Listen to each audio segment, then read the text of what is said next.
Hey, what is up everyone? Today we got a pretty unique story. It's narrated by Frederick Surrey. Get cozy and watch till the end, guys. Picture this, if you will. A battlefield gone silent, the echoes of ancient war faded into nothing more than whispers on the wind.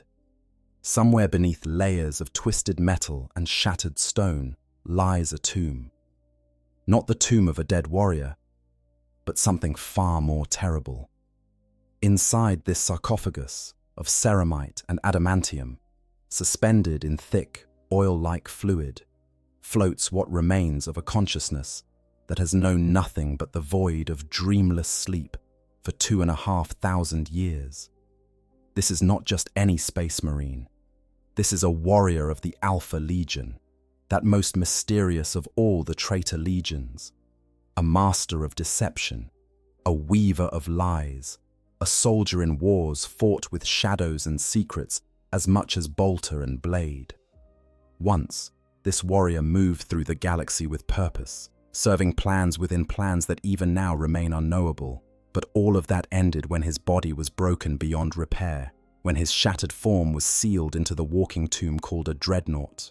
And then came the sleep. Long, endless, stretching across centuries like a yawning chasm of nothing. No dreams, no thoughts, just the absolute stillness of a mind shut down, preserved in the cold embrace of stasis, waiting for a call to war that never came.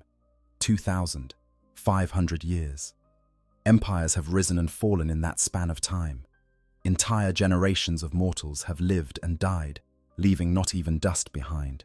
But inside this armored coffin, time has stood still, until today. Until the Orks came. Now, you might think you know where this story goes.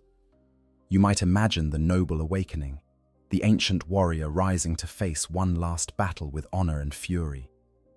But this is Warhammer 40,000, and nothing in this universe is that simple.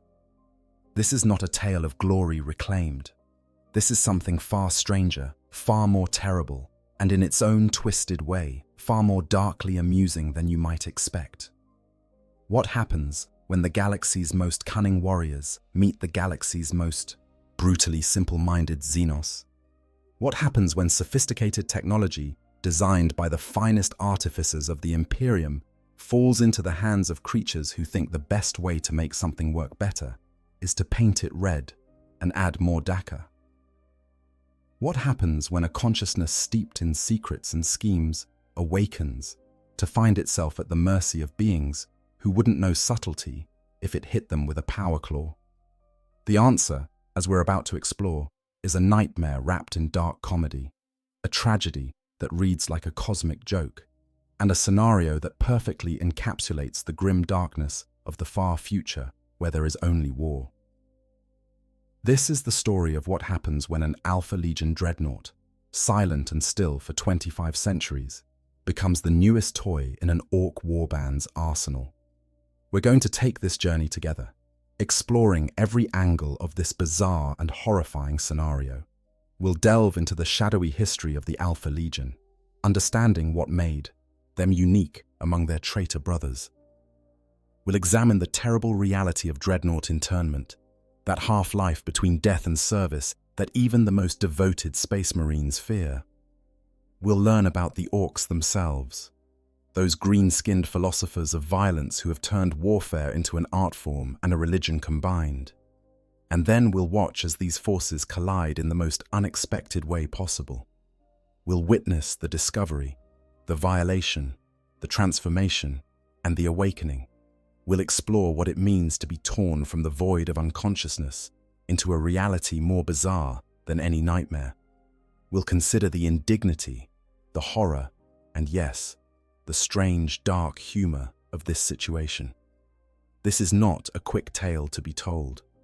The full scope of this scenario requires us to understand the deep lore of the Warhammer 40,000 universe, the psychology of its various factions, and the terrible beauty of its endless conflict. So settle in, get comfortable, and prepare yourself for a journey into one of the most unusual situations that could possibly occur in the grim darkness of the far future.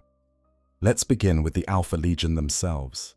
For you cannot truly understand the horror of this situation without first understanding what it means to be one of these warriors, and what would drive such a being to endure the living death of Dreadnought internment. The Alpha Legion, Shadows and Secrets. In the vast, sprawling mythology of the Warhammer 40,000 universe, few organizations inspire more debate, more confusion, and more fascination than the 20th of the original Space Marine legions. The Alpha Legion stands apart from all their brothers, both loyal and traitor, as something fundamentally different. Where other legions might be known for their fury, their discipline, their psychic might, or their noble bearing, the Alpha Legion became known for something far more insidious. They became known for being unknown. Let's start with what we think we know, though even that comes with caveats.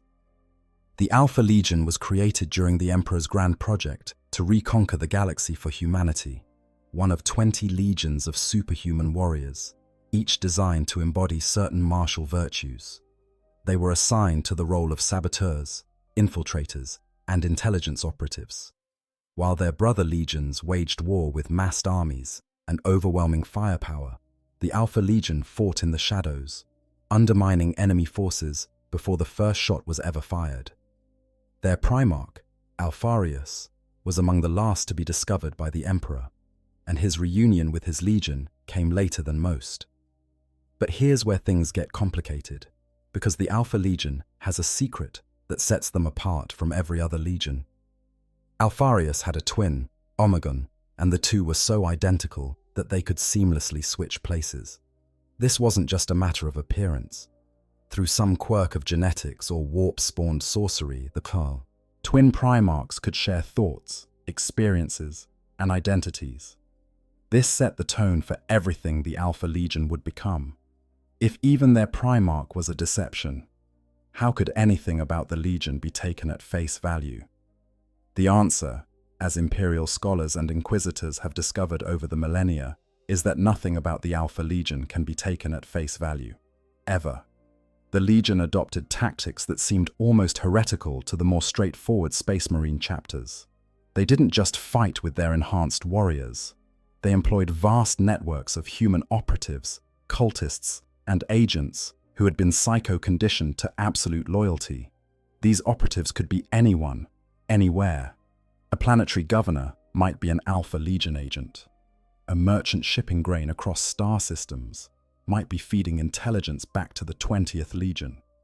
A group of freedom fighters might unknowingly be following a plan laid down by Alpha Legion handlers generations ago. The Alpha Legion excelled at something their more honorable brothers found distasteful. They lied, they manipulated, they created false identities, false trails, false entire campaigns designed to misdirect and confuse. When they went to war, the enemy often didn't know they were fighting the Alpha Legion until it was far too late. Sometimes the enemy never knew at all, dying while believing they were victims of internal strife or random misfortune. Their methods were so effective that even before the Horus Heresy, some of their brother legions viewed them with suspicion. Rogel Dawn of the Imperial Fists openly criticized their tactics as dishonorable. Robute Guilliman of the Ultramarines found their operations too unpredictable, too prone to collateral damage that couldn't be calculated or controlled. But the Emperor valued them, and Horus Lupercal, the favored son who would eventually lead half the legions into rebellion, praised their effectiveness.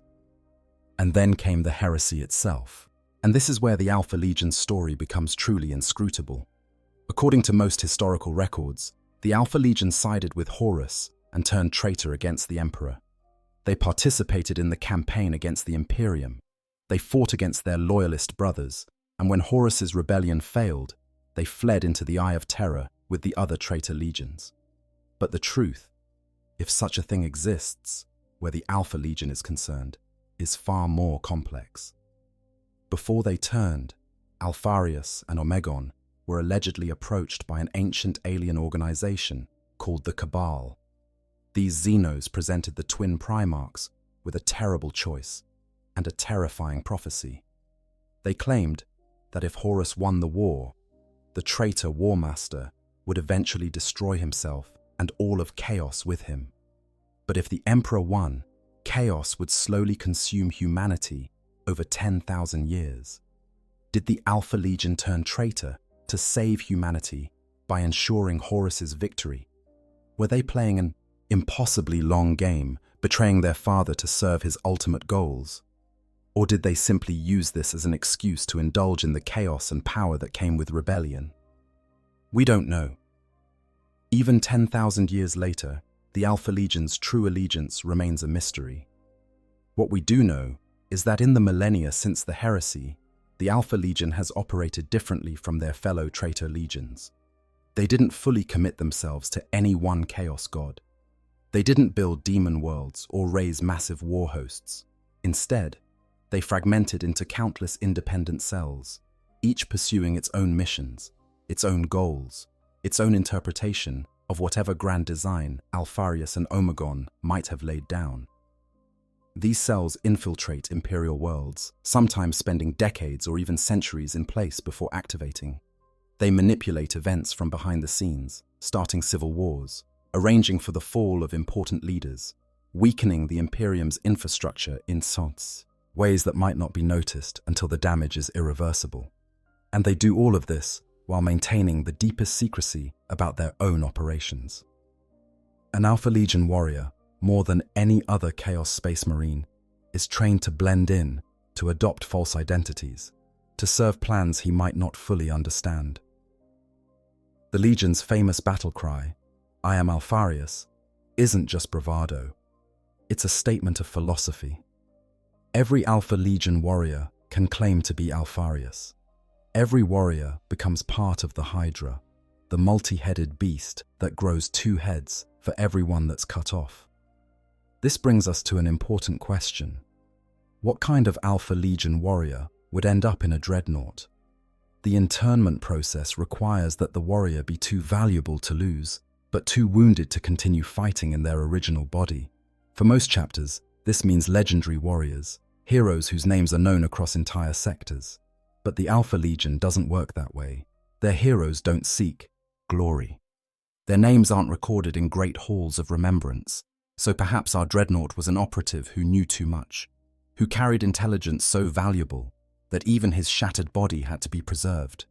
Perhaps he was a coordinator of some vast conspiracy that required his continued guidance. Or perhaps, in the way the Alpha Legion operates, his internment itself was part of some deeper plan, a deception layered within a deception.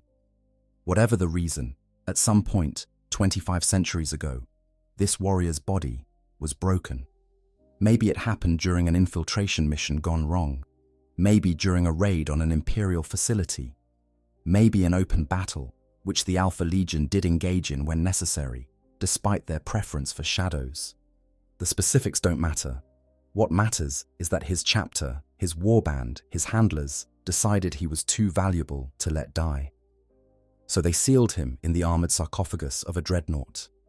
They connected his ravaged nervous system to the walker's controls. They filled the chamber with the thick, cold amniotic fluid that would preserve what remained of his flesh. And then, because they were Alpha Legion and because they operated in ways other warbands did not, they put him to sleep. Not the sleep that loyalist chapters use, where tech marines carefully maintain stasis fields to protect their ancient warriors.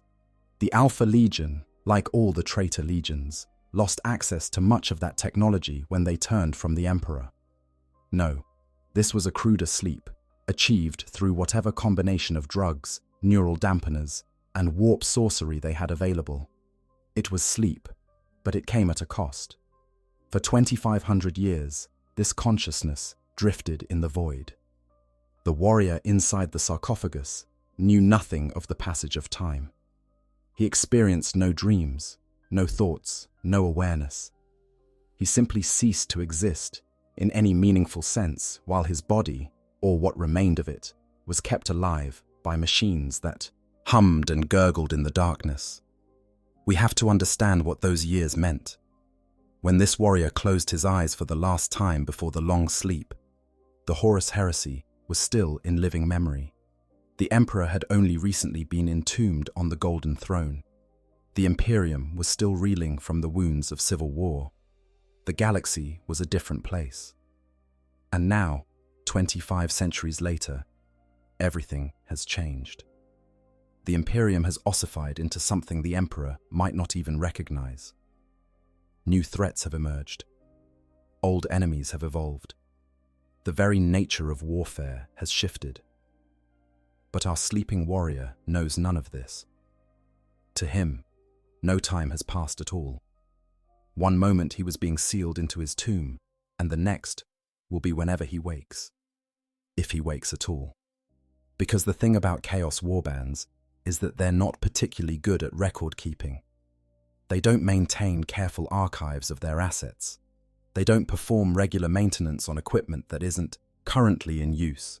A dreadnought left in storage for 2,500 years might simply be forgotten, left to gather dust in some abandoned fortress or derelict ship, while the warband that owned it moved on to other concerns. And that's exactly what happened.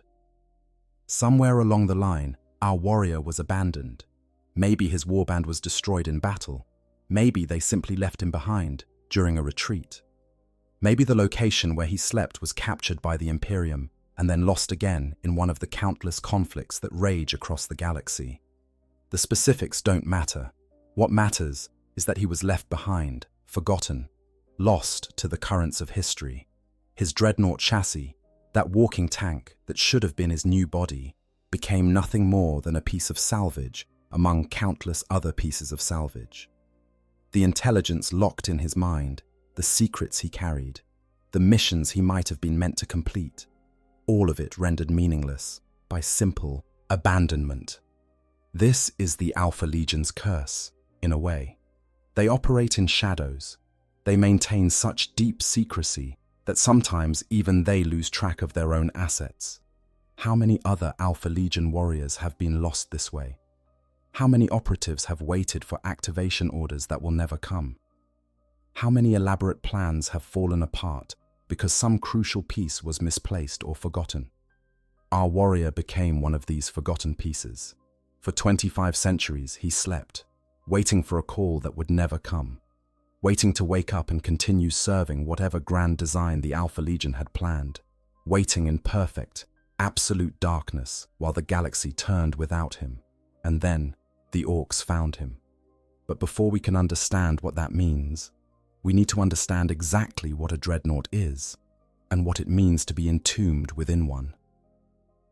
The horror of our warrior's eventual fate cannot be fully appreciated without first understanding the horror of his existence even before that fate arrived. Understanding dreadnoughts, the walking tombs. To truly grasp the nightmare that awaits our sleeping Alpha Legion warrior, we must first understand what he has already become. A dreadnought is not simply a vehicle or a weapons platform. It is not even truly a cybernetic enhancement in the traditional sense. A dreadnought is a tomb, a prison, a life support system, and a war machine, all combined into one terrible whole. Let's start with the basics. A Space Marine dreadnought stands roughly 12 to 15 feet tall, a towering bipedal walker that dwarfs even the already superhuman Space Marines who fight alongside it. The exterior is protected by layered ceramite armor, the same blessed material that protects Space Marine power armor, but in far greater thickness. This shell can withstand punishment that would vaporize lesser vehicles. Lascannon blasts scar it, bolter rounds bounce off it. Only the most dedicated anti-armor weapons pose a real threat. This armored shell bristles with weapons. The exact configuration varies, but typically a dreadnought carries armament equivalent to a small tank.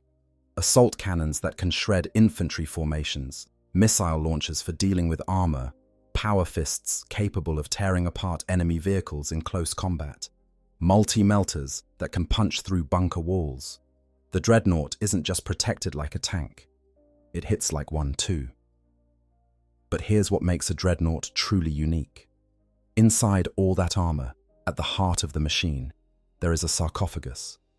And inside that sarcophagus, floating in fluid, connected to the machine through hundreds of neural links and life support tubes, there is what remains of a Space Marine. The process of internment is not gentle. When a Space Marine suffers wounds so catastrophic that even their enhanced biology and the skills of the chapter's apothecaries cannot save them. But their mind remains intact, and their value to the chapter is deemed high enough. They become candidates for Dreadnought internment. This is supposedly an honor, a chance to continue serving the Emperor, even in death. But the reality is far darker. First, what remains of the Marine's body must be prepared. In most cases, this means removing the limbs if they weren't already lost in whatever battle nearly killed the warrior. The augmetic replacements, the power armor, anything that's salvageable is stripped away. What's left is reduced to its most essential components. The torso, protected within reinforced ribcage. The vital organs, already extensively modified by Space Marine implants. And most importantly, the head, containing the brain that will control the walker. This butchered remnant is then placed into the sarcophagus. The chamber is filled with amniotic fluid, a thick, oil-like substance that is numbingly cold. This fluid will sustain the Marine, filling his lungs, providing nutrients directly through specialized organs implanted. During his transformation into a Space Marine, he will breathe this fluid, though it bears no resemblance to breathing air. Then come the connections. Neural interface cables stab into the Marine's spine, his brain stem, his remaining nervous system. These cables create a direct link between his consciousness and the Dreadnought's systems. When properly connected, the Marine doesn't pilot the Dreadnought. He becomes it. His thoughts translate directly into movement. When he wants to raise the Dreadnought's arm, it raises. When he wants to fire its weapons, they fire. The entire war machine becomes an extension of his will, but this connection comes at a terrible price. The human nervous system, even one enhanced beyond normal human limits, was never meant to interface with a machine on this scale. The sensory feedback alone is overwhelming. The Marine no longer feels with skin and nerve endings. Instead, he experiences pressure sensors in the armor plating. He doesn't see with eyes, but with multiple camera feeds, Auspex scans, targeting sensors, all layering over each other. He doesn't hear with ears, but with acoustic sensors that pick up everything from whispered conversations to the scream of incoming artillery. This sensory overload is part of why extended consciousness in a Dreadnought is so dangerous.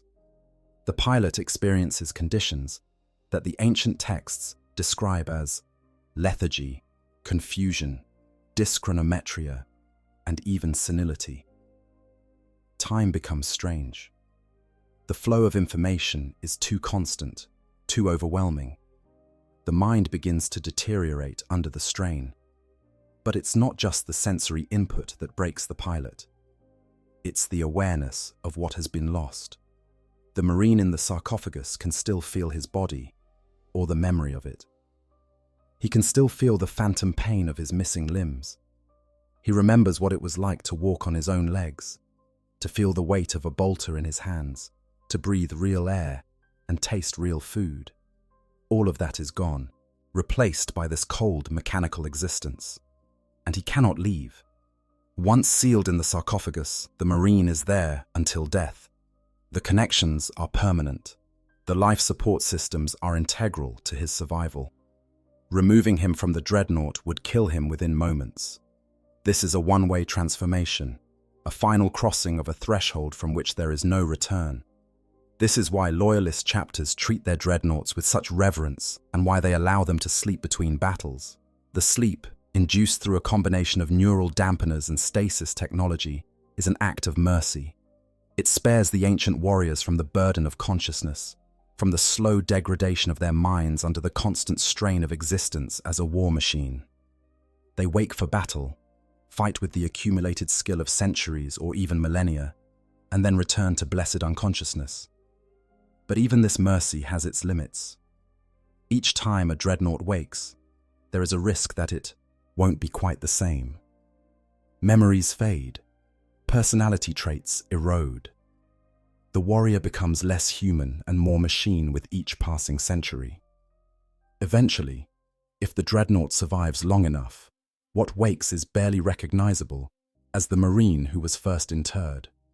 It knows only war, only duty, only the endless cycle of waking and sleeping, and fighting and sleeping again. The oldest dreadnoughts, those rare few who have survived for millennia, are treated almost as walking relics. Bjorn, the fell-handed of the Space Wolves, for instance, has existed in his dreadnought chassis for over 10,000 years. He knew the Emperor. He fought in the Horus heresy. He remembers the Imperium's founding. But even he, perhaps the greatest of all dreadnoughts, suffers from the weight of his existence. His periods of wakefulness grow shorter. His confusion upon waking grows greater. The burden of consciousness becomes harder to bear with each passing year. Now, take all of that, all of the horror and difficulty of dreadnought existence, and multiply it by the additional curse of being a chaos dreadnought. Because while loyalist chapters have the technology and the reverence to maintain their ancient warriors properly, the traitor legions do not. The Chaos Legions lost access to much of their maintenance technology when they fled into the Eye of Terror and other warp-tainted regions after the heresy failed. They don't have the stasis vaults that loyalist chapters use. They don't have the careful ritualistic maintenance procedures that tech marines perform. They don't have the reverence that keeps the machine spirits content. What they have instead is brutal pragmatism mixed with the corrupting influence of chaos. For many chaos warbands, internment in a dreadnought isn't an honor, it's a punishment. Warriors who fail their lords, who threaten their commander's power, or who are simply inconvenient, are forced into dreadnought chassis and left to suffer. Some warbands don't even put their dreadnoughts to sleep. They leave them conscious, aware, trapped in their metal prisons for decades or centuries, slowly going mad from isolation and sensory deprivation. The Red Corsairs, a renegade chapter, famously used dreadnought internment as one of their primary forms of punishment. The victim is sealed in the sarcophagus and then left immobile, unable to engage their Susan membrane to enter hibernation, unable to do anything but exist in darkness and silence. The resulting madness is considered by the Red Corsairs to be an appropriate fate for failure. Even when Chaos Dreadnoughts are treated more mercifully, even when they're actually used in battle as they were intended, they still suffer more than their loyalist counterparts. Without proper stasis technology, their flesh degrades faster. Without proper maintenance rituals, their machine components function less reliably. And with the influence of chaos seeping into everything, they're vulnerable to corruption in ways that loyalist dreadnoughts are not. Some chaos dreadnoughts become hellbrutes, hideously transformed when the warp energy actually fuses the pilot's flesh with the machine's metal. The pilot's body spreads throughout the chassis like a tumor, becoming inseparable from the war machine. This transformation is agonizing and drives most pilots completely insane. The resulting hellbrute is a powerful weapon, but it's also completely uncontrollable, as likely to attack its own allies as the enemy. Our Alpha Legion warrior, thankfully, avoided that fate.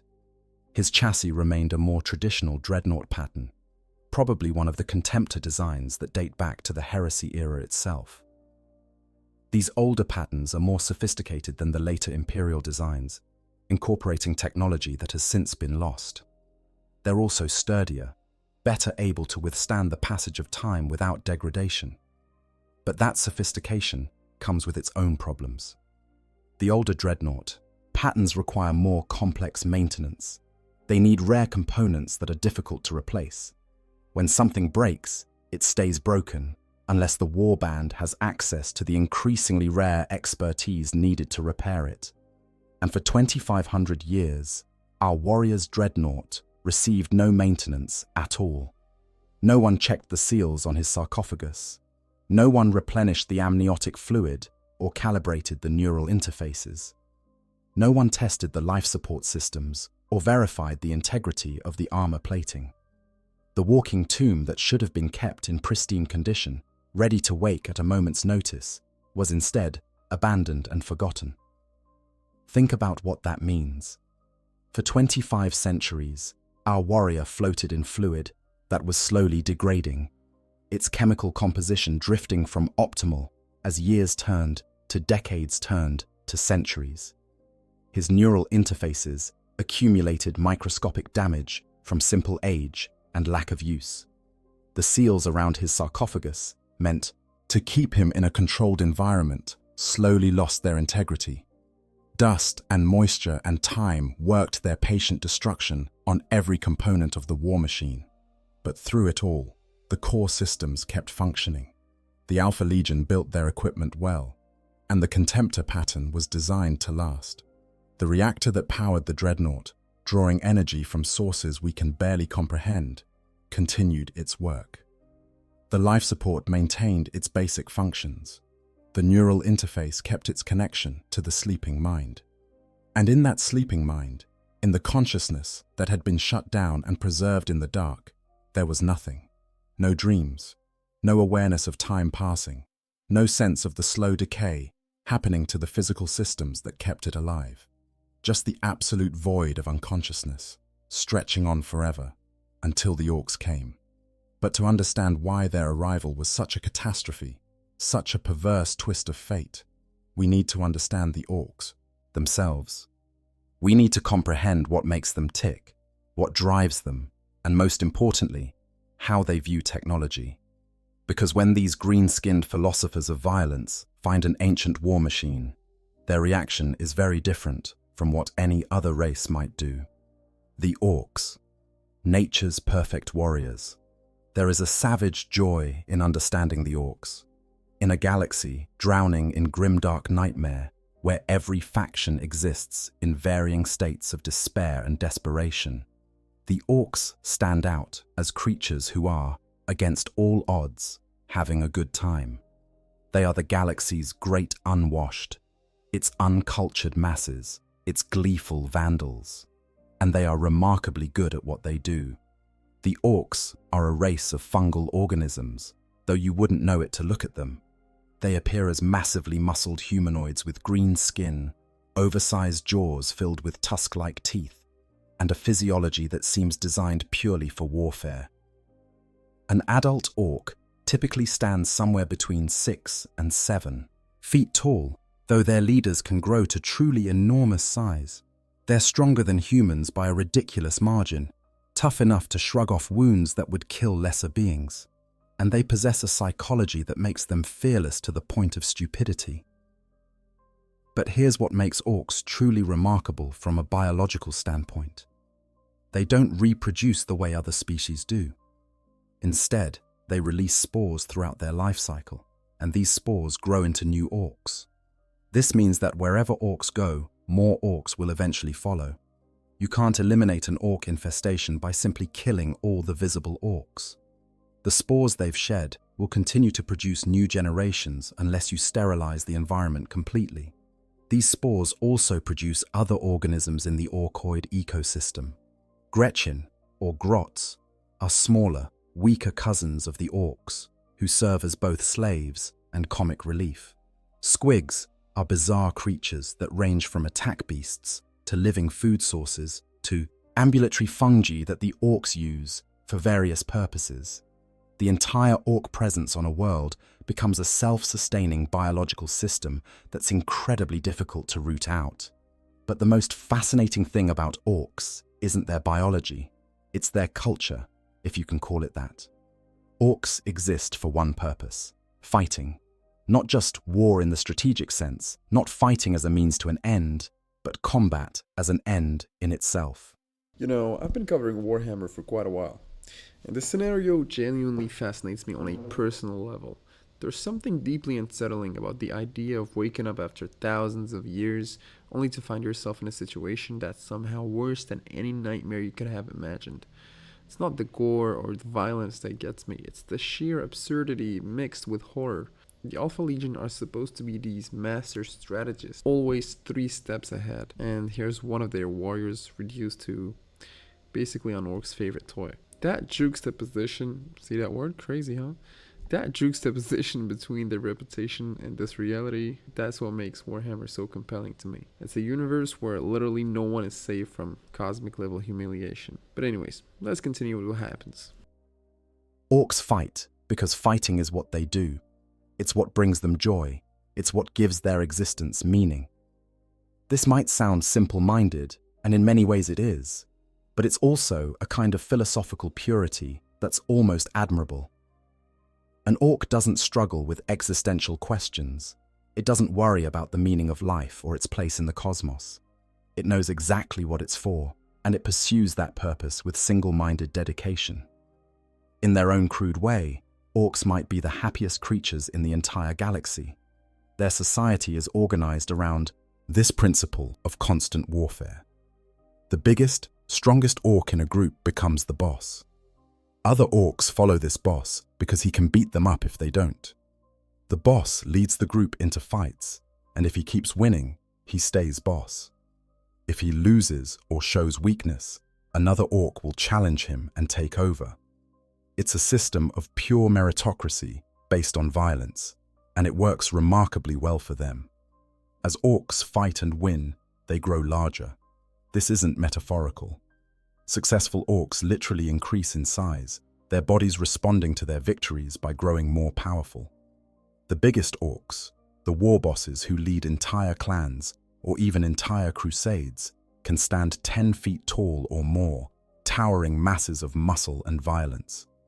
And when enough orcs gather in one place, when a truly successful war boss emerges and starts winning battles consistently, something remarkable happens. The orcs call it a green tide or a massive war campaign. It's a psychically charged mass migration of orcs, all drawn together by the sheer momentum of victory and the promise of good fights. These gatherings can involve millions of orcs, entire fleets of ramshackle ships, armies that wash across worlds like a green tsunami. But what's most relevant to our story is how orcs view and interact with technology. This is where things get really interesting and really weird. Because orcs have a relationship with machinery that doesn't make sense to anyone else in the galaxy, and it drives Imperial scholars absolutely insane when they try to figure it out. Here's the thing about orc technology. It shouldn't work. When the Adeptus Mechanicus captures orc weapons and vehicles and examines them, they find devices that violate basic principles of engineering. A gun that's literally just scrap metal slapped together with no proper firing mechanism, no ammunition feed system, no sighting apparatus. And yet, when an orc pulls the trigger, it shoots. Vehicles with engines that have no business, generating enough power to move the vehicle's weight. Buildings constructed with no regard for load-bearing principles that should collapse under their own weight. The secret, as Imperial scholars have reluctantly concluded, is the orc's passive psychic field. Every orc generates a low-level psychic aura, and when enough orcs gather together, these auras combine into a gestalt field that can, quite literally, make things work through sheer belief. If enough orcs believe a gun should shoot, it will shoot, even if the internal mechanisms make no sense. If enough orcs believe their red vehicles go faster, those vehicles actually do go faster. This sounds like madness, and in a way it is. But it's also been documented extensively enough that the Imperium accepts it as fact, even if they don't understand the mechanism. The orc gestalt psychic field creates a kind of low-level reality warping that allows their ramshackle technology to function. But here's the critical detail that many people misunderstand. Orc technology isn't purely psychic. It's not the case that orcs can make anything work just by believing in it hard enough. The technology does have to be basically functional. The gestalt field fills in the gaps, smooths over the imperfections, makes up for the lack of proper tolerances and precision engineering. But there has to be something there for it to work with. This is where the mech boys come in. Mech boys are orc specialists, part of the caste system that emerges naturally from orc biology. They're born, or rather sprouted from spores, with an innate understanding of mechanical principles. It's not learned knowledge. It's genetically encoded information that starts expressing itself as the young mech boy grows.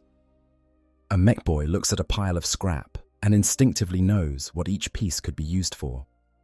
He understands principles of leverage, combustion, electrical flow, not because anyone taught him, but because the knowledge is hardwired into his genetics. This is part of the legacy of the Old Ones, the ancient aliens who created the Orks millions of years ago as biological weapons in a war that ended before human history began. The Old Ones, in their infinite and alien wisdom, decided to create a self-sustaining warrior race by encoding all the knowledge needed for warfare directly into their genetics. Mech boys got the technology knowledge, pain boys got medical knowledge, other specialists got knowledge of tactics, strategy, leadership. It's all there in the genetic code, waiting to express itself. But the knowledge is imperfect. It's been degrading over millions of years. It's not systematic or organized. A mech boy knows how to build a gun, but he couldn't explain the physics behind how it works. He knows that putting these pieces together in this way will create something that shoots, but he doesn't understand combustion cycles or barrel harmonics. It's all intuitive, all feeling, all, I know this is right because it feels right. This creates a style of engineering that can only be described as inspired chaos. Mech boys build devices that work, but no two devices are exactly alike. Every gun is unique. Every vehicle is a one-off creation. Standardization is a concept that doesn't exist in Ork technology. Why would you want multiple things to be the same when you could make each one different and interesting? And mech boys love to tinker. They can't help it. It's in their nature. Give a mech boy a perfectly functional device, and he'll immediately start thinking about how to make it better. Better, in Ork terms, usually means bigger, louder, more dangerous, and covered in more spiky bits. Function is secondary to the joy of modification. This brings us to the Ork practice of looting. Orks will steal anything that isn't nailed down, and if it is nailed down, they'll steal the nails too.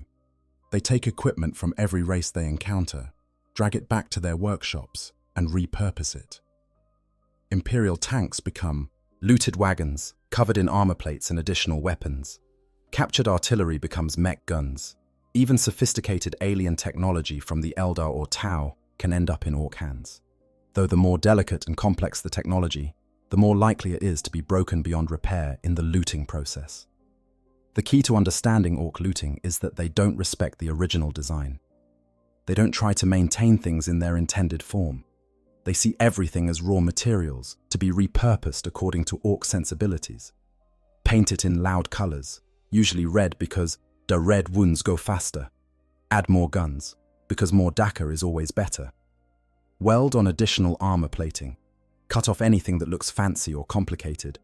Replace sophisticated control systems with simple levers and buttons that an Ork can operate with his massive hands. The result is technology that makes tech priests weep, but that works remarkably well for Ork purposes. A looted Lehman Russ tank might lose all its sophisticated targeting systems, its Vox communicators, its tactical displays, but it gains a dozen additional guns welded to its hull, armor plates taken from 3 different vehicles, and a big red button in the cockpit that the mech boy swears makes it go faster, though no one can quite figure out how.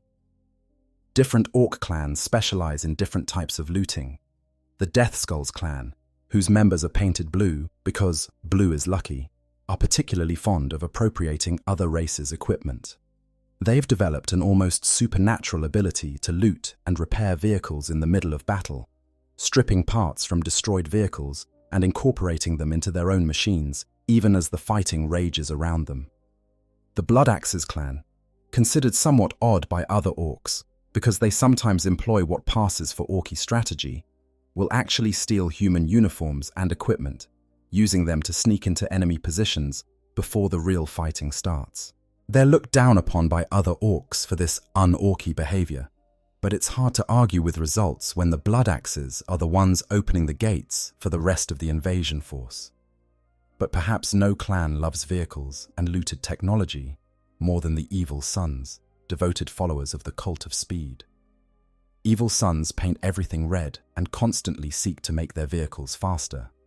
They loot not just for raw materials, but specifically looking for engines, fuel systems, anything that might make their already dangerously fast vehicles even faster. An evil son's mech boy would look at a dreadnought not as a sacred war machine, but as a potentially fast platform that could be made even faster. Which brings us, at last, to the moment of discovery. Somewhere on some contested world, in the ruins of some forgotten battlefield, a band of orcs stumbles across something they've never seen before.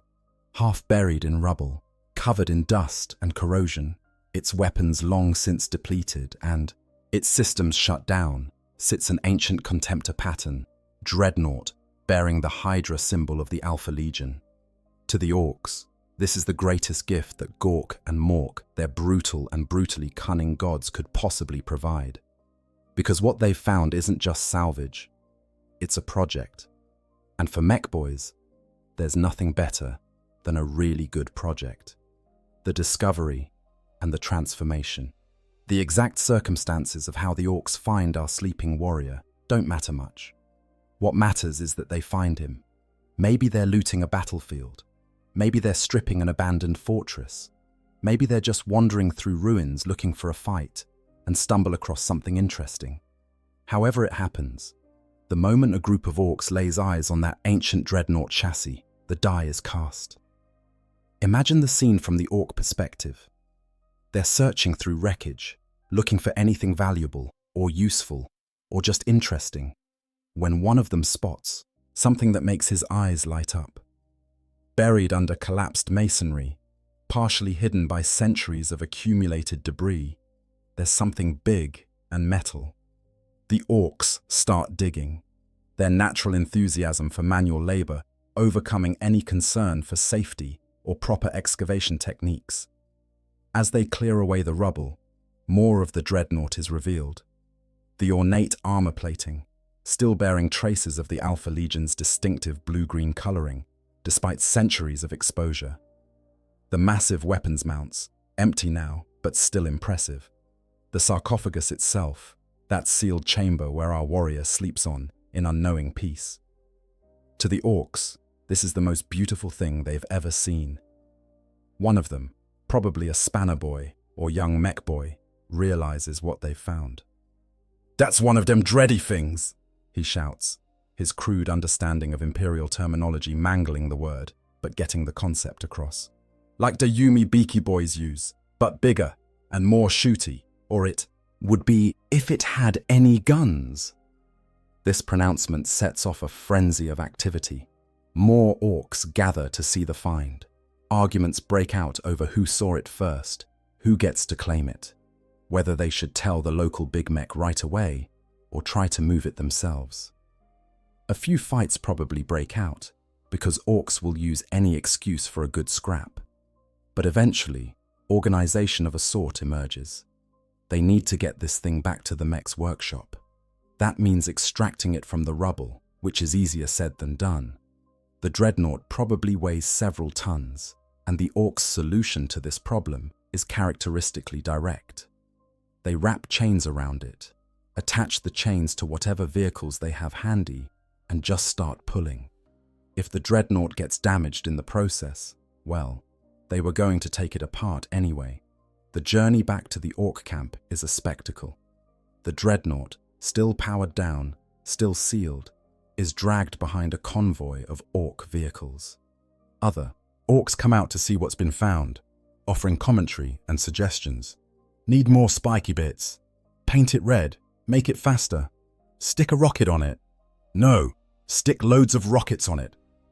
The cacophony of orcish discourse is deafening. When they finally reach the workshop, the real chaos begins.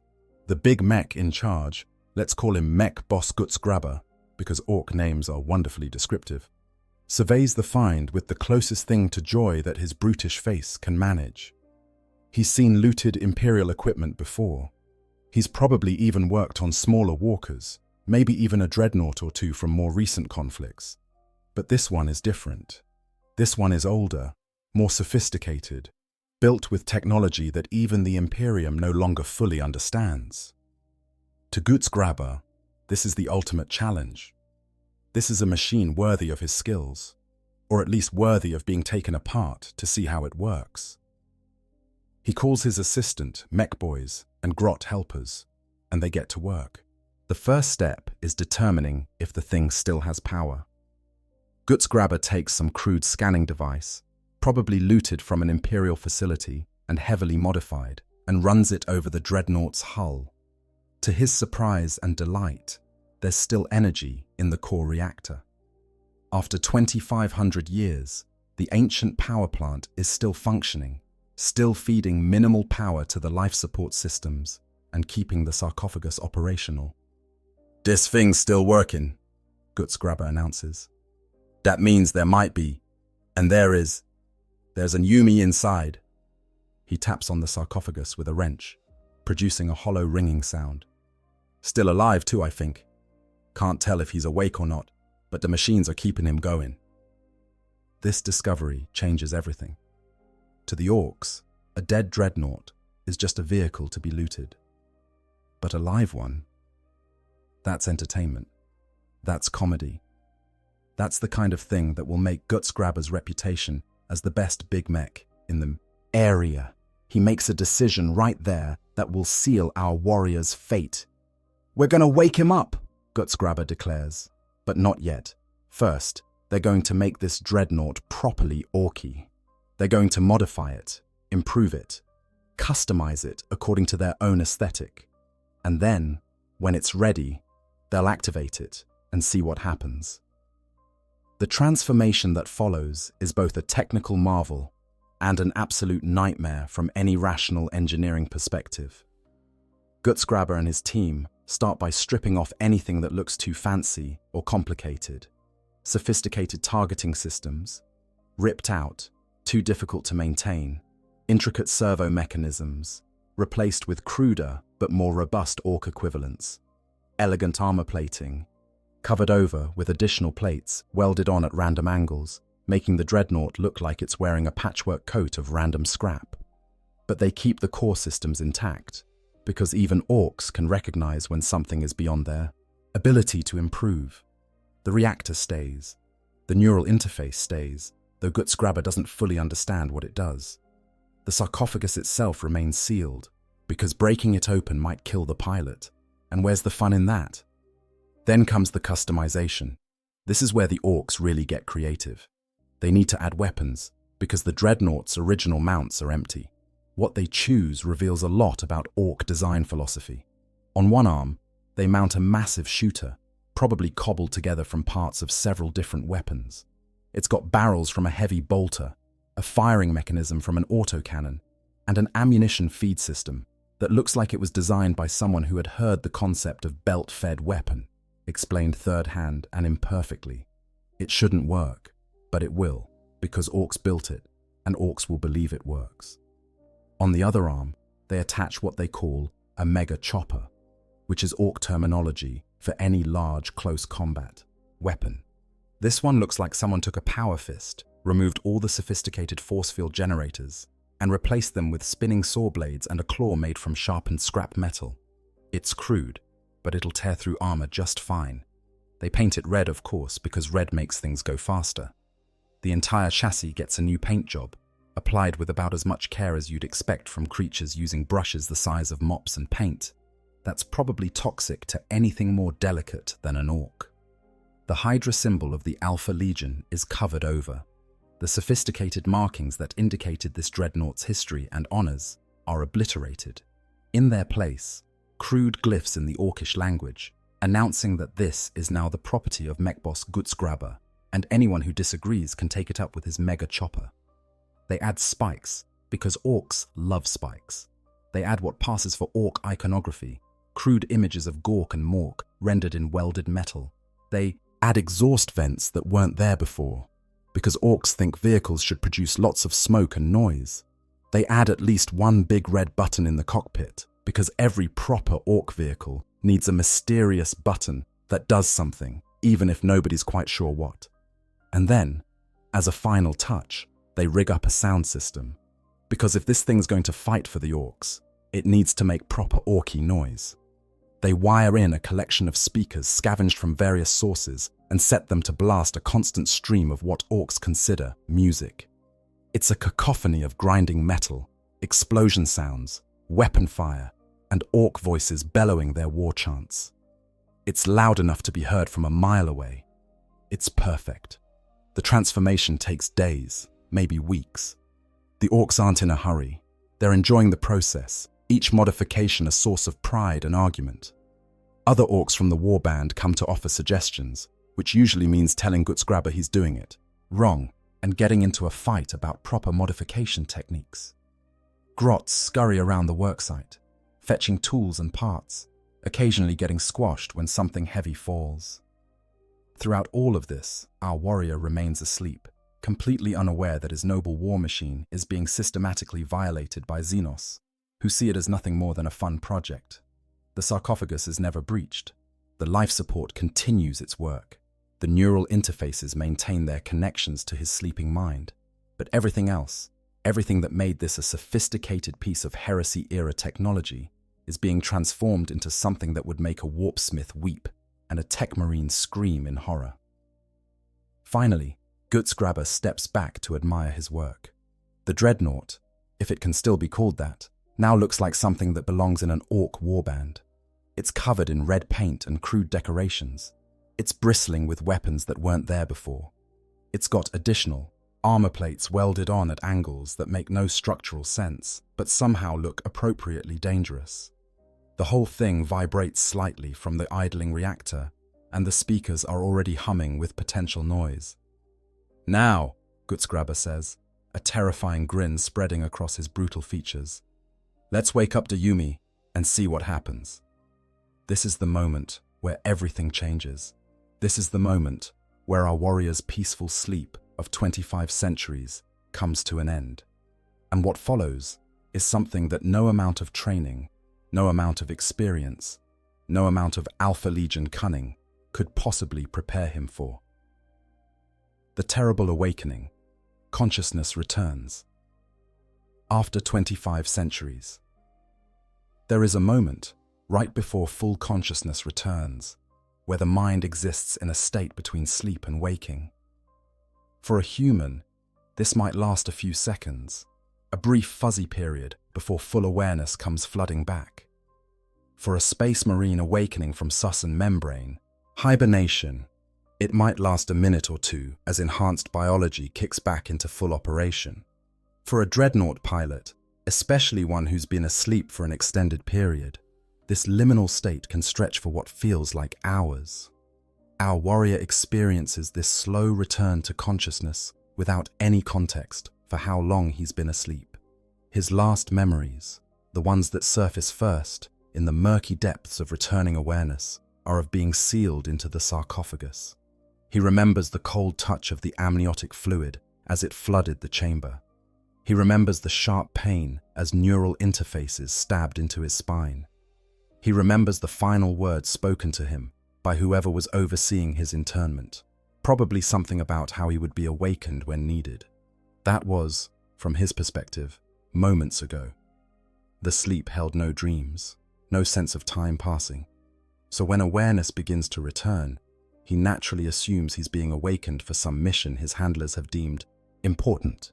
Perhaps there's a target that requires his specific knowledge. Perhaps his warband needs the firepower of a Dreadnought for some assault. Whatever the reason, he prepares himself mentally for the transition back to active service. The first sensation to return is temperature. The amniotic fluid, which should be maintained at a precisely controlled temperature, feels wrong. It's warmer than it should be, and the temperature isn't uniform. This is his first indication that something isn't right, though he doesn't fully process it yet. Then comes the sense of his body, or what remains of it. This is always the worst part of waking as a Dreadnought. The moment when awareness returns to the fact that he no longer has limbs, that he exists as little more than a torso and head floating in fluid. The phantom sensation of lost arms and legs is overwhelming. His mind insists that he should be able to move them, that they're still there. but reality provides no feedback. It's a dissonance that never gets easier, no matter how many times he experiences it. But this time, there's something else.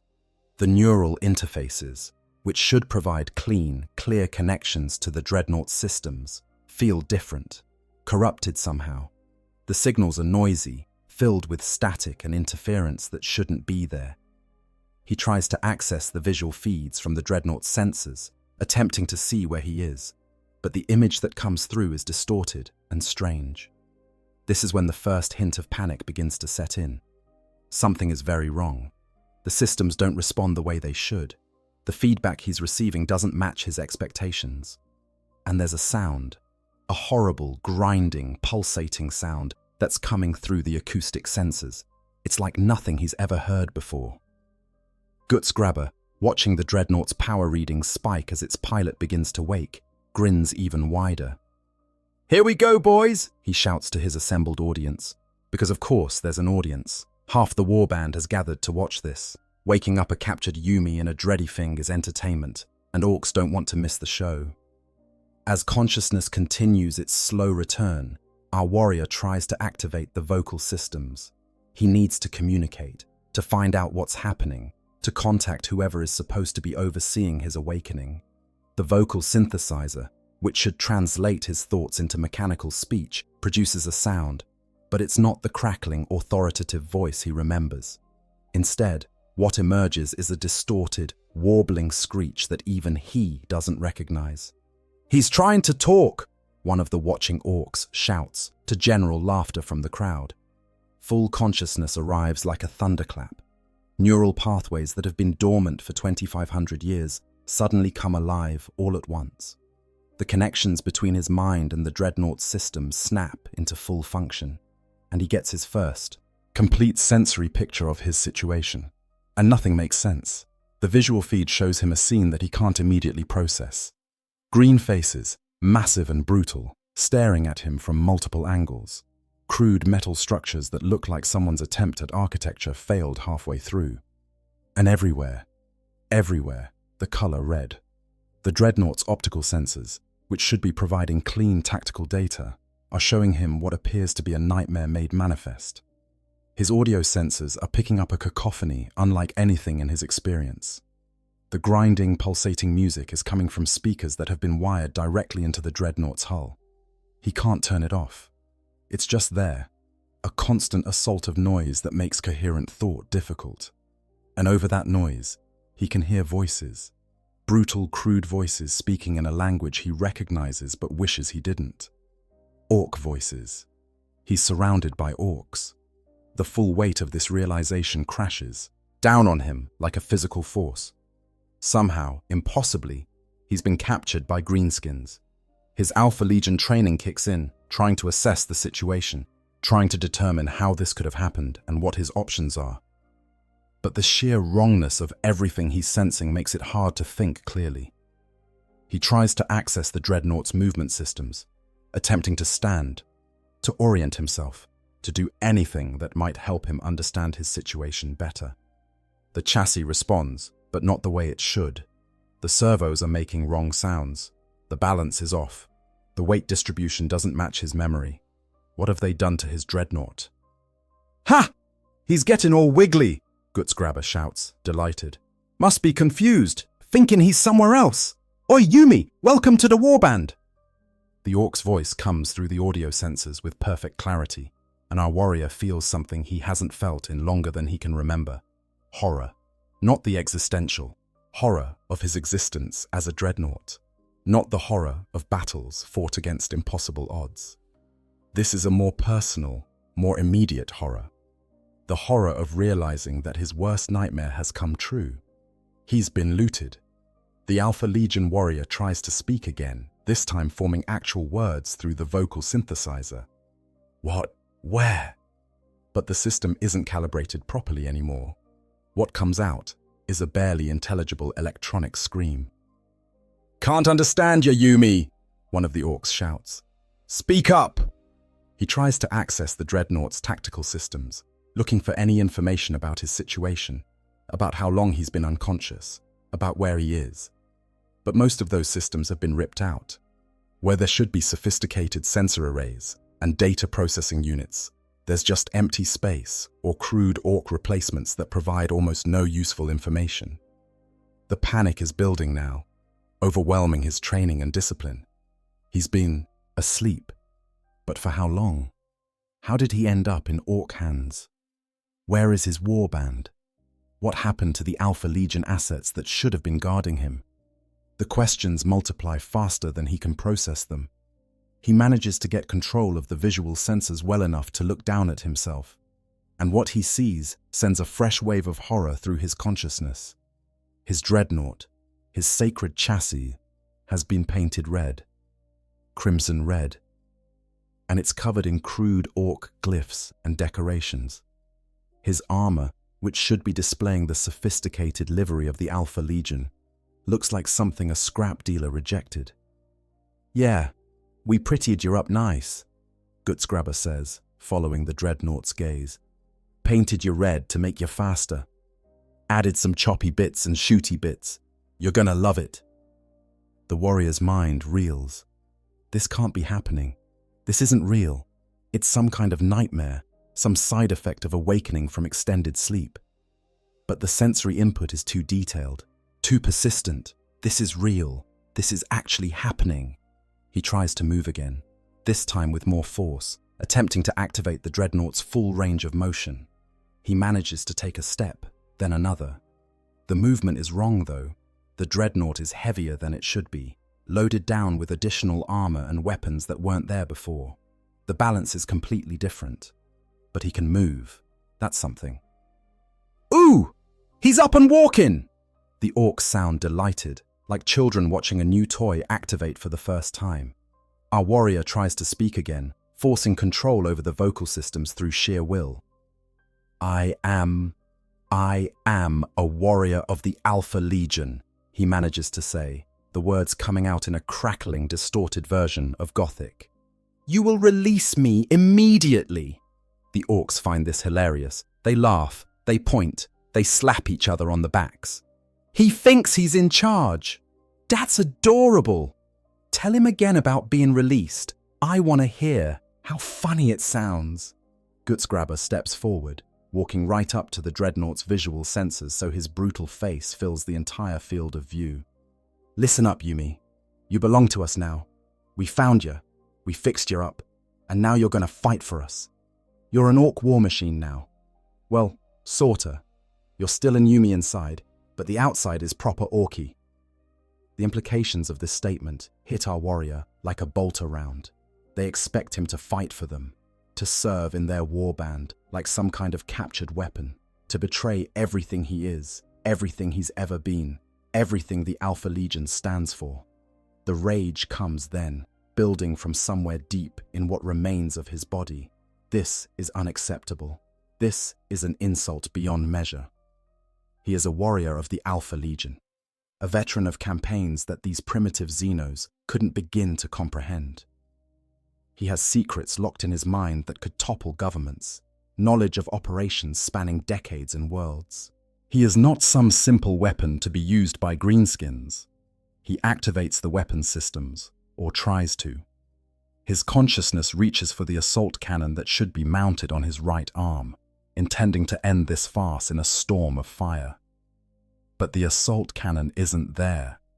Instead, there's that crude shooter thing the Orks installed. He triggers it anyway, and to his shock, it actually fires. Shells spray out in a wild, undisciplined burst, hitting nothing in particular, but sending the nearby Orks diving for cover. "Oi! He's shooting!" someone yells. But the Orks don't sound scared. They sound excited. The burst only lasts a few seconds before the weapon's magazine runs dry. Our warrior tries to reload, accessing the automated reload systems that should be part of the Dreadnought's design, but those don't exist anymore. The Orks replace them with something far cruder. Gutsgrabber emerges from cover, still grinning. "Good, you got some fight in you. That's what we want." He turns to his crew. "Get him loaded up on a transport. We got a scrap coming up. and I want to see how he does in a proper fight. No! The word erupts from the Dreadnought's speakers with such force that it actually startles some of the Orks. I will not fight for you. I am not your weapon. I am... But even as he speaks, he feels Ork hands on the Dreadnought's chassis. They're attaching chains, securing him for transport. He tries to resist, trying to activate the close combat weapon to sweep them away, but he doesn't understand its new control systems well enough. The mega chopper spins harmlessly in the air as Orks dodge around it. This is when the full helplessness of his situation becomes clear. He can't escape. He can barely control his own chassis. He's at their mercy, and Orks have no concept of mercy. They're going to drag him to some battle and force him to fight, and there's nothing he can do to stop them. Or is there? An Alpha Legion warrior is taught to think in layers, to always have backup plans, to use deception and misdirection as weapons. Even in this impossible situation, even in the grip of panic and horror, that training begins to assert itself. If he can't escape immediately, then he needs to play along, at least for now, at least until he understands his situation better and can formulate a real plan. The thought sickens him, but he forces himself to consider it. He could pretend to cooperate, let them take him to battle, use that opportunity to learn more about his captors, about the region of space he's in, about how much time has actually passed. Every warrior of the Alpha Legion knows that the best escapes begin with apparent compliance. But it costs him, this decision. It costs something fundamental to even consider fighting alongside Orks, even as a stratagem. The very idea is a violation of everything he is. Yet what choice does he have? He can't fight his way free. He can't call for extraction from a warband that's probably been dead for millennia. He can't even properly control the Dreadnought chassis that's supposed to be his body. So he goes still, allowing the Orks to secure him with their chains, allowing them to drag him toward one of their transports. And as they do, he does what any Alpha Legion warrior would do in his situation. He starts gathering intelligence. He observes the Orks, noting their organization, their hierarchy, their level of sophistication, or lack thereof. He listens to their chatter, parsing the crude Gothic they speak, mixed with their own brutal tongue. He examines the equipment they use, the vehicles they drive, the weapons they carry. Every detail is a potential advantage, a potential tool in whatever plan he'll eventually formulate. And he thinks about time, because something is nagging at him. Something about the way the Orks speak, the technology they possess, the very nature of their equipment. Things are different in ways he can't quite quantify. How long was he asleep? Where in the galaxy is he now? What happened to the Alpha Legion in the time he was gone? The questions pile up, each one adding to the weight of his situation. But underneath the panic, underneath the horror, underneath the rage, there's something else beginning to form. A plan. Because Alpha Legion warriors don't just survive, they win. And if that means playing the role of an Ork's captured war machine for a while, if that means gathering intelligence while pretending to cooperate, if that means enduring indignities that would make other legions beg for death, then so be it. He is Alfarius, or at least he was. And Alfarius always has a plan, even when that plan is as simple as survive long enough to see what happens next. But survival, as our warrior is about to discover, comes in forms he never imagined. Because the Orks aren't just going to use him as a weapon. They're going to make him part of their warband's culture, their celebrations, their entire way of existence. And fighting in Ork battles, as strange and horrifying as that sounds, is only the beginning of what awaits him. Life as an Orky war machine, the new existence. The transport that carries our warrior to his first battle is a ramshackle thing that looks like it was assembled from parts of a dozen different vehicles, because it probably was. It bounces and lurches across terrain that would destroy most Imperial vehicles, but somehow stays together through a combination of orc engineering, psychic faith, and sheer bloody-mindedness. The warrior, chained in place to prevent escape, has no choice but to experience every jarring impact, every wild swerve, every moment of this ridiculous journey. Around him, orcs are singing, actually singing, if you can call the brutal chanting and rhythmic shouting that passes for orc music by that name. They're excited about the upcoming fight, looking forward to it the way humans might look forward to a festival. Some of them are sharpening their weapons. Others are making last-minute modifications to their equipment. A few are fighting each other just to pass the time, their brawls breaking out and ending with equal spontaneity. And they keep talking to him. The Dreadnought, it turns out, is a source of endless fascination for the orcs. They've never had a captured Space Marine war machine before, and they want to know everything about how it works, how it feels, what the pilot can do. Their questions range from genuinely curious to completely absurd. Oi, Yumi, can you feel when we poke your hull? Can you feel this? Clang. How about now? Clang. One particularly enthusiastic orc has taken to hammering on the Dreadnought's armor plating with a wrench. Do you get hungry in there? How do you eat? Do you need to eat? What if we poured squig juice in there? Would you taste it? Are you scared? You should be scared. We're taking you to a proper scrap. Gonna be loads of fighting. It's gonna be brilliant. The warrior tries to ignore them, but it's impossible.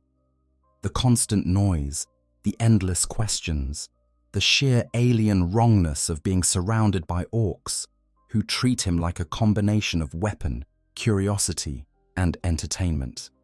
It's overwhelming in a way that battle never was. At least in combat, you know who the enemy is. This is something else entirely. The battle, when they reach it, is exactly what you'd expect from orcs. There's no sophisticated strategy, no carefully planned approach, no attempt at tactical advantage. The orcs simply charge straight at the enemy, whoever or whatever that enemy is. Our warrior's visual senses show him that they're fighting against what appears to be an Imperial Guard detachment, though the Guard forces look disorganized and poorly equipped. This is probably some backwater conflict over resources or territory, the kind of small war that rages constantly across the galaxy without anyone important noticing. The orcs release his chains and literally push him off the transport, shouting encouragement as he tumbles to the ground and struggles to right himself. Go on then, Yumi, show us what you got. Shoot the other Yumis, show 'em who's boss. And here's where our warrior faces his first real ethical crisis since awakening. He's looking at Imperial Guard forces through his sensors. These are, technically, enemies of his legion. The Alpha Legion turned traitor 10,000 years ago, or however long it's actually been. These guardsmen would shoot him on sight if they recognized what he was. But they're also humans, and he's being ordered to fight them by orcs.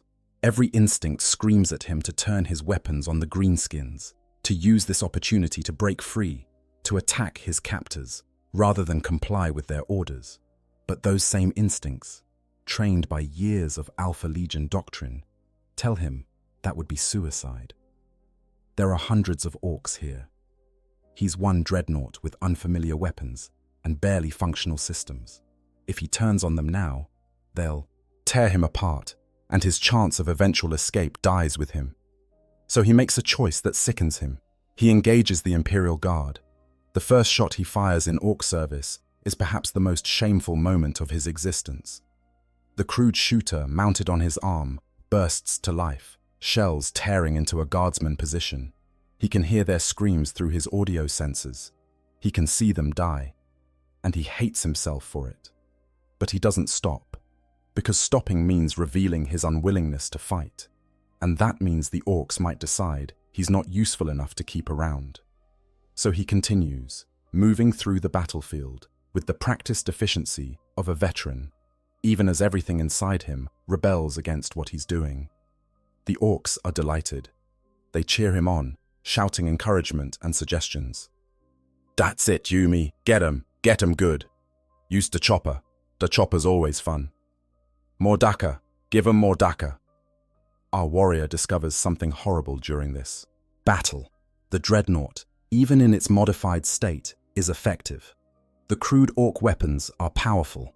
The additional armor plating actually does help, and his own combat experience, honed over who knows how many battles before his internment, makes him a devastating force on the battlefield. He's good at this. Too good. The battle ends in Orc victory, because of course it does. The Imperial Guard forces, outgunned and overwhelmed, break and run. The Orcs pursue with gleeful enthusiasm, and our warrior is left standing amid the carnage, processing what he's just done.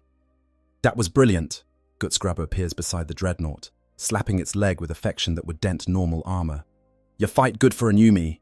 Knew we made the right choice keeping you." The warrior tries to speak, tries to express the disgust and horror he feels, but the words won't come. What could he possibly say? That he's sorry?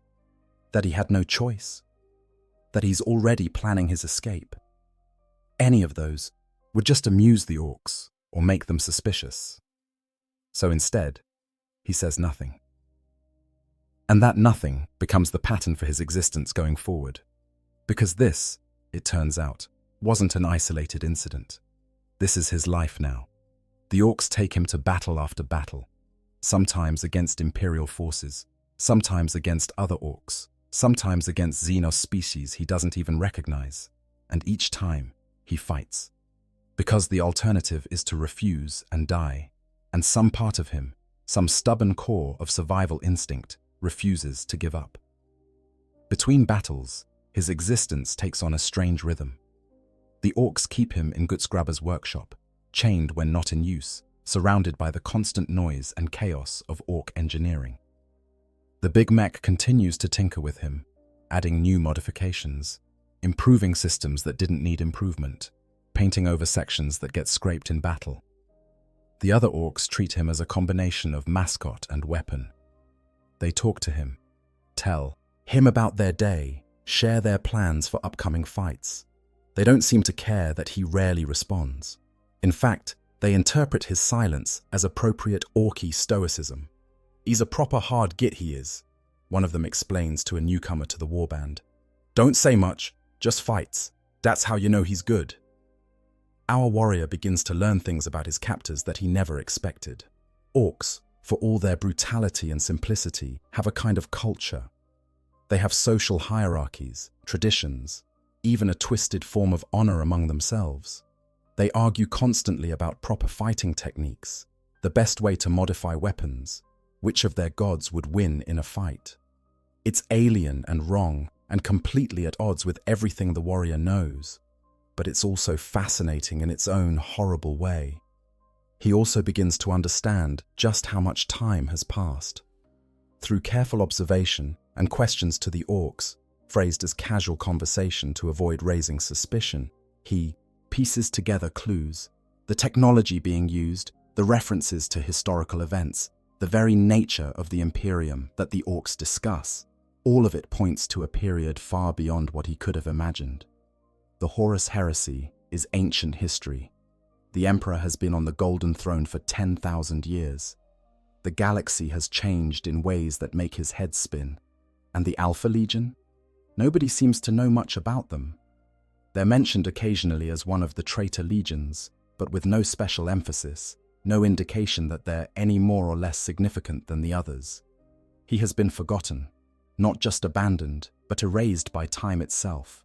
His mission, whatever it was, is irrelevant. His knowledge is obsolete. His identity as a warrior of the 20th Legion means nothing in this era, where even the Orcs barely distinguish between different Space Marine chapters. This realization should crush him. It should drive him to despair or madness. But the Alpha Legion trained its warriors to adapt, and adaptation is what he does. If his old mission is gone, then he needs a new one. If his old identity is meaningless, then he'll forge a new one. If he must fight for Orcs in order to survive, then he'll fight, but he'll do it in a way that serves his purposes, not theirs. Slowly, carefully, he begins to exert influence over the warband. It's subtle at first. During battles, he positions himself in ways that accomplish objectives beyond what the Orcs intend. He targets enemy commanders and specialists, degrading their combat effectiveness in ways that will have lasting impacts. He gathers intelligence on Imperial defenses and Xenos capabilities, storing it all in his extensive memory, for potential future use. The Orks notice that he's effective and assume it's because they modified him so well. They don't realize that the captured Dreadnought is actually fighting with purpose and skill far beyond what any simple war machine would possess. They think he's their weapon. They don't understand that he's playing a different game entirely. And here's the truly insidious part of his plan. By becoming valuable to the warband, by making himself indispensable in combat, he ensures his own survival. The Orks won't discard or destroy something that wins them battles. They'll maintain him, repair him when damaged, and most importantly, keep him operational, which gives him time. Time to understand this new era, time to gather information, time to formulate a real escape plan. But in the meantime, he has to endure the indignity of his situation. He has to listen to the Orks' crude jokes. He has to tolerate their constant tinkering with his chassis. He has to fight in battles where the concept of tactics is charge forward and shoot everything. He has to exist as a prisoner while maintaining the fiction that he's a controllable weapon. The psychological toll is immense. Alpha Legion warriors are trained to maintain multiple identities, to operate undercover for extended periods, to do whatever the mission requires. But none of that training prepared him for this. To be trapped in a metal shell, to fight for enemies he despises, to watch the decades, or maybe even centuries pile up while he remains a prisoner. It's a special kind of torture that even the most inventive Chaos Warband might envy. And yet, he persists. Because that's what Alpha Legion warriors do. They persist, they adapt, they survive. And somewhere, in the back of his consciousness, a plan is forming. Not a plan for immediate escape, that's clearly impossible, but a long-term plan, something that might take years or decades to bear fruit, but that will eventually lead to freedom. He just has to survive long enough to execute it. He has to maintain his sanity through battles and modifications and the constant companionship of Orks. He has to hold on to his identity while pretending to be nothing more than a walking gun. He has to remember that he is Alfarius, even when literally everyone around him treats him as something else. And in the darkest moments, when the weight of his existence threatens to crush what remains of his spirit, he holds on to a single thought, a single truth that keeps him going. The Alpha Legion is patient. The Alpha Legion plans in terms of centuries. And what are a few decades of captivity to a being who has already endured 2.5 millennia of unconsciousness? He has time. All he needs is opportunity. And opportunity, as any Alpha Legion warrior knows, can be created. Conclusion: the grim darkness made manifest. So here we are, at the end of our journey through one of the strangest scenarios the Warhammer 40,000 universe could possibly produce. We've watched an ancient warrior of the Alpha Legion, entombed in a dreadnought and sleeping for 25 centuries, fall into the hands of the last beings in the galaxy who should possess such technology. We've witnessed his violation at the hands of Ork mechboys who saw him as nothing more than an interesting project. We've experienced his terrible awakening and his forced service in a greenskin warband. And now we have to ask ourselves, what does this scenario tell us about the universe of Warhammer 40,000? First, it tells us that the Grimdark isn't just about death and destruction. Sometimes it's about indignity. Sometimes it's about the cosmic joke of surviving something terrible only to end up in a situation so absurd that you almost wish you hadn't survived. Our warrior didn't die gloriously in battle. He didn't fall to corruption or madness. Instead, he became a carnival attraction for Orks, a war machine painted red and forced to fight battles that mean nothing to him. There's a special kind of horror in that. It's not the horror of graphic violence or existential dread. It's the horror of humiliation, of being reduced to a tool, of watching your identity and purpose get stripped away by beings who don't even understand what they've taken from you. Second, this scenario highlights the sheer randomness of fate in the Warhammer 40,000 universe. This warrior didn't end up in Ork hands because of any grand plan or elaborate scheme. He ended up there because the galaxy is chaotic and terrible things happen for no good reason. The Alpha Legion's careful planning, their layers upon layers of deception and strategy, all of it meant nothing in the face of simple abandonment and the random chance of being discovered by Orks. It's a reminder that in the grim darkness of the far future, even the best laid plans can be undone by simple bad luck. Third, and perhaps most importantly, this scenario showcases the bizarre nature of Ork culture and technology. The fact that the Orks could take sophisticated heresy-era technology, modify it with crude tools and worse understanding, and produce something that actually functions, is both hilarious and terrifying.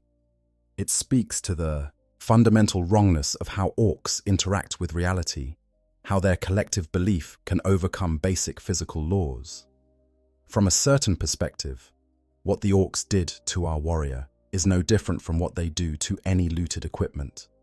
They don't understand it, they don't respect it, but they make it work anyway. The fact that there's a conscious being inside, suffering through this process, just adds another layer to the cosmic absurdity. Now, let's speculate about what might happen to our warrior going forward. There are several possibilities, each with its own implications. The first possibility is that he successfully escapes. Through careful planning and patient waiting, he might find an opportunity to break free from the Ork warband, either during a battle or through some clever manipulation of his captors. If this happens, he faces the challenge of navigating a galaxy that has moved on without him, trying to find any remnant of the Alpha Legion that might still exist, assuming such remnants would even recognize his authority or care about his ancient mission. This is perhaps the most hopeful outcome, though hopeful in the context of Warhammer 40,000 is still pretty grim. He'd be free, but he'd also be effectively orphaned in time, a relic from an era that no longer exists, trying to find purpose in a galaxy that has no place for him. The second possibility is that he remains with the Orks indefinitely, becoming a permanent fixture of their warband. Over time, he might even develop a strange sort of Stockholm syndrome, not because he comes to agree with Ork philosophy, but because the alternative, maintaining his rage and hatred while being powerless to change his situation, would eventually drive him mad. He might find a kind of peace in acceptance, however twisted that peace might be. This outcome is perhaps the most tragic. It represents the complete erosion of identity, the final victory of circumstance over will. The warrior who was once part of the galaxy's most secretive legion, reduced to a weapon who no longer even remembers why he fights. The third possibility is the darkest. Eventually, the Dreadnought chassis will fail. 2,500 years of inadequate maintenance followed by Ork modifications have left it in a fragile state. Maybe it breaks down in battle, and the Orks, unable or unwilling to repair it properly, simply abandon it. Maybe the life support systems finally give out. Maybe the reactor goes critical and detonates. However it happens, our warrior faces the possibility that he might die, not as a hero or even as a proper warrior, but as a piece of broken equipment in an Ork scrap heap. No funeral rites, no recognition, just garbage to be recycled for parts. But there's a fourth possibility, one that's perhaps most fitting for an Alpha Legion warrior. Maybe this entire situation is not what it appears. Maybe being captured by Orks, being modified and forced to fight, is somehow part of a larger plan. Maybe our warrior orchestrated his own discovery, knowing that the Orks would never suspect a Dreadnought of being a deliberate plant. Maybe he's using his position in the warband to gather intelligence, to influence their targets, to serve some Alpha Legion objective that's so deeply hidden that even we can't see it. This is the nature of the Alpha Legion. You can never be entirely sure whether what you're seeing is the truth or another layer of deception. It's entirely possible that our warrior's apparent victimization is actually a masterful performance, a deep cover operation that serves purposes we can't begin to guess. The truth is, we'll never know. That's the point of the Alpha Legion. They exist in the spaces between certainty, operating on levels of planning that are impossible to fully comprehend. Our warrior might be a victim of terrible circumstance, Or he might be exactly where he wants to be. The uncertainty is intentional. What we can say for certain is that this scenario, however it resolves, is quintessentially Warhammer 40,000.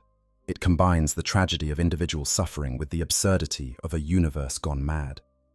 It shows us a cosmos where ancient warriors can sleep through millennia, only to wake up in situations so bizarre that they defy imagination. It reminds us that in the grim darkness of the far future, sometimes the worst fate isn't death. It's surviving long enough to experience something worse than death. So what's the takeaway from all of this? What should we, as observers of this fictional universe, learn from the tale of an Alpha Legion Dreadnought captured by Orks? Perhaps it's that suffering is universal, but meaning is not. Our warrior suffers tremendously, but what that suffering means depends entirely on the context we give it. Is it a tragedy, a comedy, a strategic maneuver, a cosmic joke? The answer is yes to all of the above, depending on how you choose to interpret it. Perhaps it's that the universe doesn't care about our plans or our identities. The Alpha Legion spent 10,000 years cultivating an image as masterminds and puppet masters, but that didn't save our warrior from being reduced to orc property. Sometimes, shit just happens, and no amount of planning can account for every possibility. Or perhaps the takeaway is simply that the Warhammer 40,000 universe is vast enough, strange enough, and terrible enough that scenarios like this can occur. That somewhere out in the galaxy, at this very moment in the fictional timeline, there might actually be an Alpha Legion Dreadnought painted red and fighting for an orc warband, whether he wants to or not.